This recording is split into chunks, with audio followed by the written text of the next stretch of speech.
Tiga orang turun ke warung. Nah, disitulah menemukan warung dan kita balik lagi ke atas. Kita nggak tahu kabar bahwa temen yang di atas juga ada yang nyusul 3 orang. Yang dibikin bingung dan aneh juga, begitu kita sampai ke perkemahan, di perjalanan pun kita nggak ketemu sama temen yang 3 orang itu. Setelah kita masak, kita bikin masakan apapun itu semua nggak matang, Bang. Dari nasi, lauk, semua segala rupa semuanya tidak matang pula. Awal mula terdengar suara anak ayam itu, Bang. Perempuan yang satu, Bang, nangis Pertamanya ya, yang pertama. setelah mendengar suara anak ayam. Ya, setelah mendengar suara anak ayam itu, dia nangis, sedangkan posisi sedang tidur.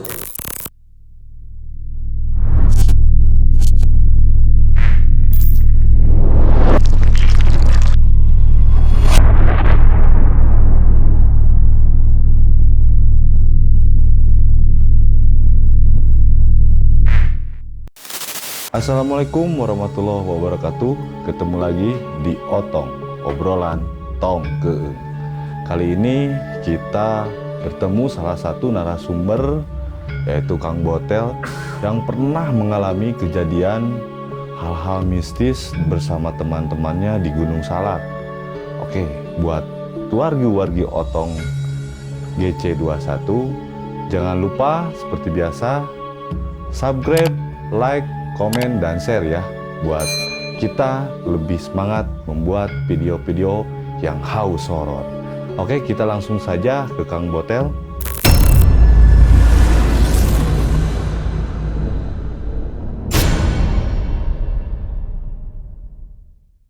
Assalamualaikum. Ya, Kang Botel. waalaikumsalam. Aduh, sehat Kang Botel? Alhamdulillah sehat-sehat. Luar biasa, terima kasih Kang Botel sudah mau datang ke sini ya. Oke.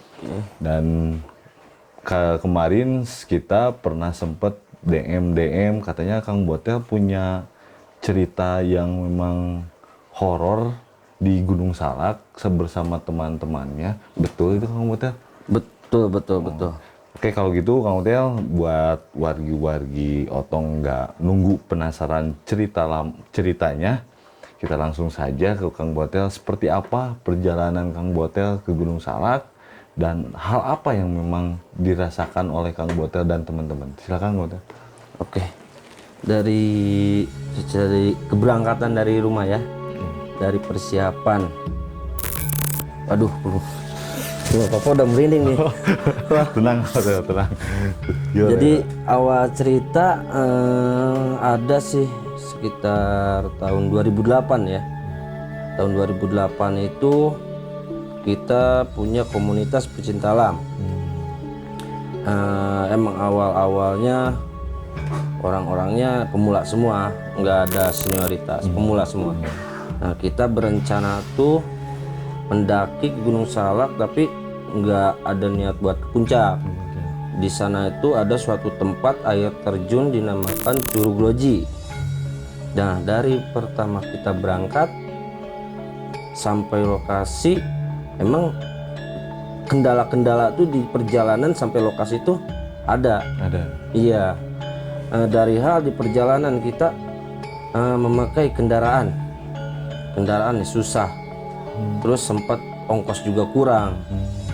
Nggak masuk di akal, masa bisa kekurangan gitu kan. Padahal hitung-hitungan sudah pas atau lebih juga. Nah, dari situlah kita berangkat sampai lokasi. Kebetulan kita packing semua, kita buka, adalah beberapa bahan makanan yang ketinggalan. Nah, dari situ kita belum ngeh kan, posisi sudah sekitar jam 5 sore. Jam 5 sore kita berangkat siang ya. Jam 5 sore. Dari situ kita berpikir, wah, makan kayak gimana nih gitu kan. Sedangkan logistik kita ketinggalan. Berhubung dari Curug Loji ke area pemukiman warga itu nggak terlalu jauh, kita nekat 3 orang turun ke warung. Ini 3 orang dari teman itu turun ke warung. Iya, 3 orang turun ke warung. Nah, disitulah menemukan warung dan kita balik lagi ke atas. Kita nggak tahu kabar bahwa temen yang di atas juga ada yang nyusul 3 orang. Oh, jadi ini lewat. Nah, ya seperti itu. Yang dibikin bingung dan aneh juga, begitu kita sampai ke perkemahan, di perjalanan pun kita nggak ketemu sama temen yang 3 orang itu. 3 orang itu. Iya. Nah, ya mungkin beda jalur atau gimana kan ya. Kita berpikir positif awalnya. Nah, dari situ sampai pukul 7 sampai pukul 8 nggak ada balik. Nggak ada balik gitu. Nggak ada balik. Nah, dari situ udah mulai curiga adalah ya dari saya pribadi kan. Curiga. Tapi saya gimana caranya bisa menenangkan teman-teman semua. Nah, kita berpikir positifnya apa? Yang 3 orang ini pulang atau yang 3 orang ini camp di bawah atau gimana ya? Nah, disitulah kita masak. Kita bikin masakan apapun itu semua nggak mateng bang. Dari nasi, lauk, segala rupa semuanya tidak matang pula. Tidak matang pula. Karena mau gak mau kondisi di sana kan ya harus makan lah. Paksakan lah. Nah begitulah. Nah awal mulai cerita di situ bang. Selesai kita makan, kopi break, istirahat.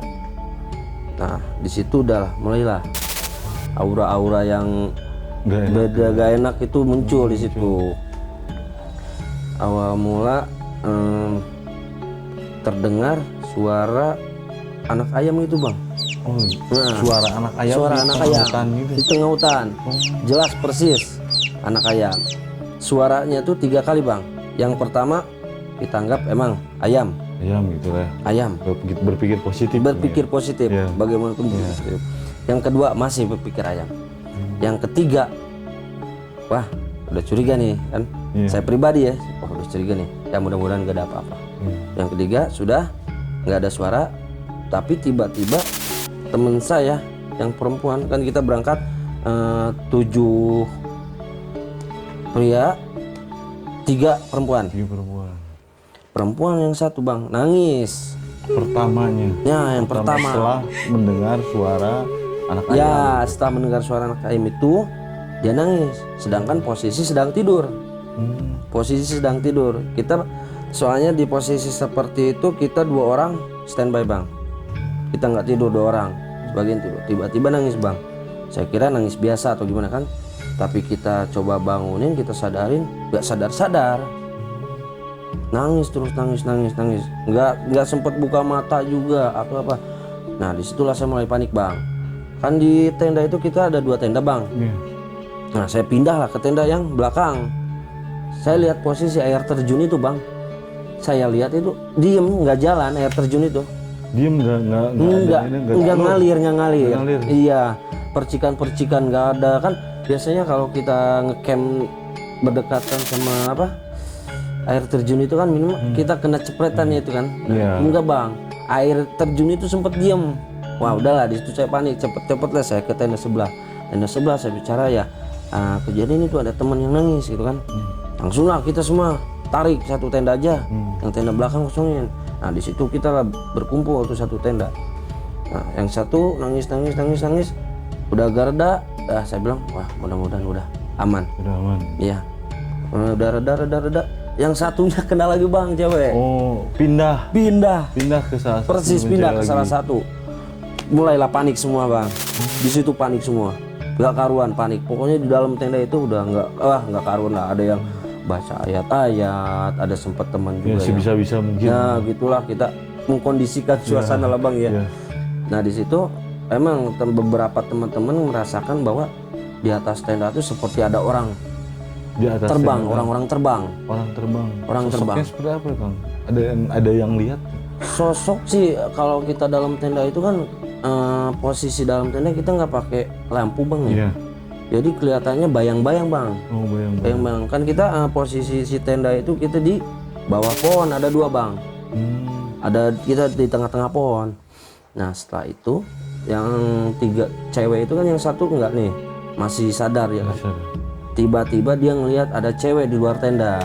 Ada sosok Sosok perempuan. Sumpah. Ada sosok perempuan. Cuman ya mungkin emang dia bisa mengatur situasi. Dia nggak bilang. Dia nggak bilang. Nggak mau bikin panik. Ya begitulah. Dari situ, oke, selesai itu semua bang. Udah agak reda lagi. Saya kira masih udah beres. Ternyata masih angin kencang. Angin kencang. Nah, angin kencang ya, gimana ya? Jadi, wah, pohon-pohon itu udah, wah, suara angin itu udah kayak gemuruh, kayak ombak lah bang. Gimana sih? Ya kayak badai lagi mungkin. Begitu. Nah, dari situ saya pribadi bang ya, saya udah ngerasain kok badan saya berat, gitu kan? Kenapa nih badan saya berat? Wah, saya baca-baca ayat-ayat kursi, apa ayat Quran semua.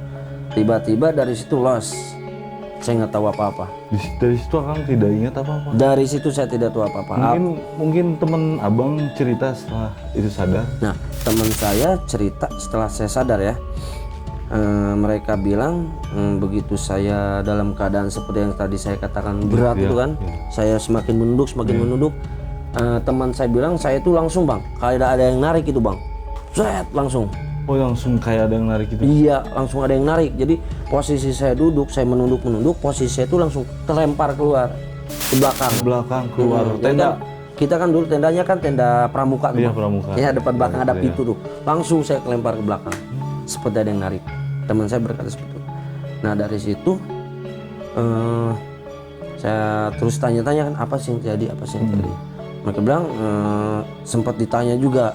Nah, yang merasuk ke badan saya itu, katanya sih seorang kakek-kakek sempat kasih kata-kata juga, kalau mau ke gunung kalian harus bersih, seperti itu. Nah, saya dari situ saya ngobrol, ya udah sekarang kita baca ayat-ayat aja. Dari selesai saya kena juga itu bang, masih yang gelentang di atas tenda itu kan, berterbangan di atas tenda itu masih bang, nggak ada hentinya. Wah, saya bilang gimana? Nah, dari situ saya ingat yang 3 orang teman saya bang, yang 3 orang itu yang gak balik gitu. Sekitar pukul 1 saya nekat. Wah. Jam 1 malam. Jam 1 malam. Akang nekat buat mencari mereka. Nekat saya. Sempat saya keluar tenda, tapi teman-teman sempat ngadang juga. Karena situasi emang kalau jalan ke Curug Groji itu emang jurang bang. Jadi kita jalannya cuman lewat pepohonan yang di jejar-jejar. Itu doang. Ya saya sempat ditahan, oke lah. Saya bilang kan kalau jam 4 masih belum ada naik, saya sempat mau turun nih. Saya bilang seperti itu. Nah, dari situ kita netralkan situasi ya bang. Situasi mau gak mau. Nah, yang 3 orang ini, yang perempuan itu, yang 3 orang itu kan udah agak reda tuh, enak, udah bisa tidur kan. Nah, sempat saya tanya yang satu yang pertama kena tuh bang, bisa dibilang wah sekarang sih orangnya udah ini bang ya, udah almarhum. Orang tersebut udah almarhum, cuman ya saya bilang almarhum aja bang ya. Ya nggak apa. Nah, jadi si almarhum saya tanya kenapa, ada apa? Dia bilang nggak tahu, lemes bang, lemes. Kita kasih minum, kasih susu, kasih energen segala rupa, anget-angetan, masih lemes. Nah, kita tanya lemes, katanya lemes. Ya udah, saya bilang suruh istirahat aja. Suruh istirahat, saya bilang tidur, nggak bisa tidur. Dia pengennya geletakan tapi sambil buka mata gitu bang. Saya bilang duduklah, duduk nggak kuat, kata dia kan. Wah, saya bilang udah kita positif ini aja. Nah, di situ kan yang cowok-cowok itu nggak tenda. Saya bilang udah kita 1 tenda aja. Gak usah bikin 2 tenda, biar tenda yang belakang biarin. Nah, dari situ ada sempat juga tuh sekitar jam 2:30 tenda yang di belakang itu bang, kayak ada orang-orang gitu bang. Tenda itu seperti ada orang-orang yang sedang ngobrol, asik-asik bercanda. Wah, saya bilang apalagi nih kan. Ya, yang penting saya kan yang cewek dulu. Yang penting yang cewek udah istirahat semua, ya kita yang cowok-cowoknya udah bilang berdoa aja dah, mudah-mudahan gak ada apa-apa, Nah dari situ saya sempat berpikir langsung bang, tiba-tiba pemikiran saya ke teman saya yang 3 orang yang belum balik. Yang belum balik itu bang, wah ada apa nih, ada apa nih? Di belakang ada suara orang-orang lagi ngobrol. Apa teman-teman ya pada jahil gitu kan bang? Sempat saya lihat, nggak saya lihat langsung keluar ya, saya lihat pelan-pelan. Diintip ya? Iya diintip. Tuh sebenarnya nggak ada apa-apa ya kan? Nggak ada apa-apa nih. Nah di situ pas saya mau tutup lagi si pintu tenda itu, tiba-tiba yang dibicarakan tadi yang pertama itu apa? Yang lihat mata, sosok mata. Wah, saya bilang sosok mata, mata apa nih? Saya kan penasaran, saya lihat. Si mata itu dari awalnya kecil makin gede. Mata itu tuh warna apa? Warnanya merah gimana ya bang ya? Merah, ya bisa merah hati lah. Cuman wah jelas banget tuh, wah saya bilang, wah saya bilang ayat kursi, saya bilang wah lihat jam, wah jam 2:30 saya bilang kan. Yang saya harapin itu azan subuh bang. Ya yang saya tadi udah nekat kan, ya azan subuh jam 4 saya mau turun ke bawah. Saya jemput teman-teman saya pastikan bahwa mereka itu selamat. Ya begitu. Setelah itu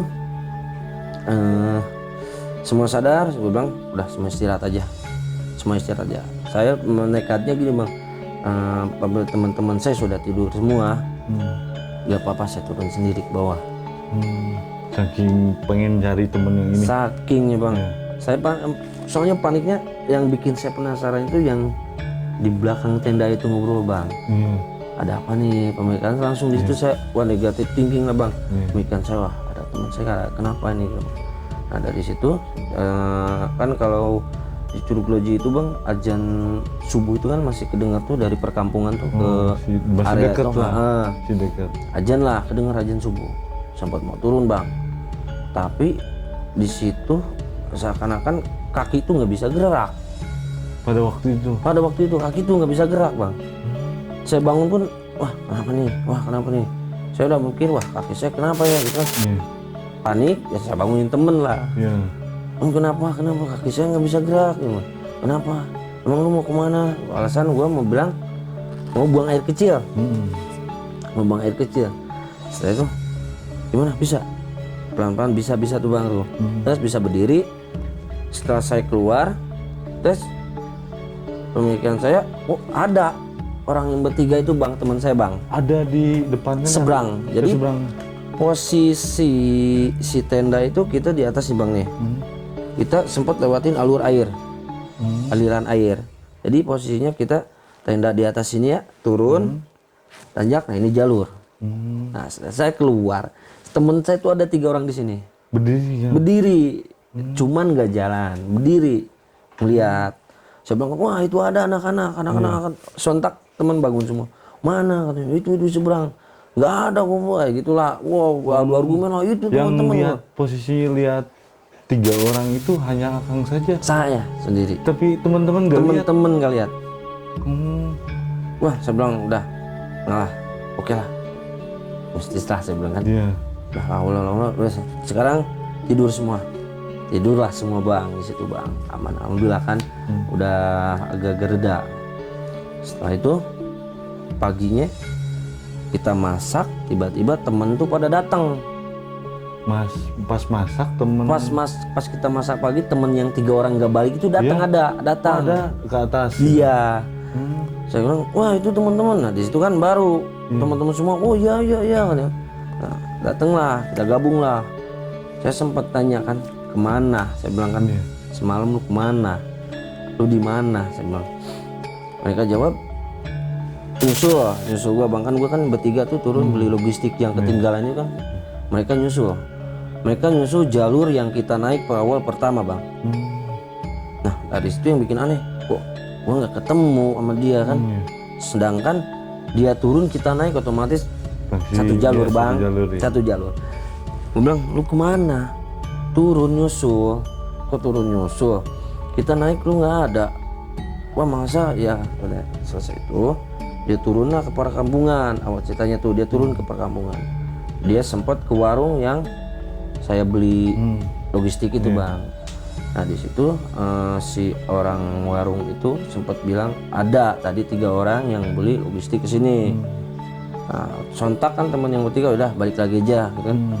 Mereka balik lagi ikutin jalur resmi Bang, itu jalur resmi ya. Tapi kok tiba-tiba mereka bilang ada di pesawahan.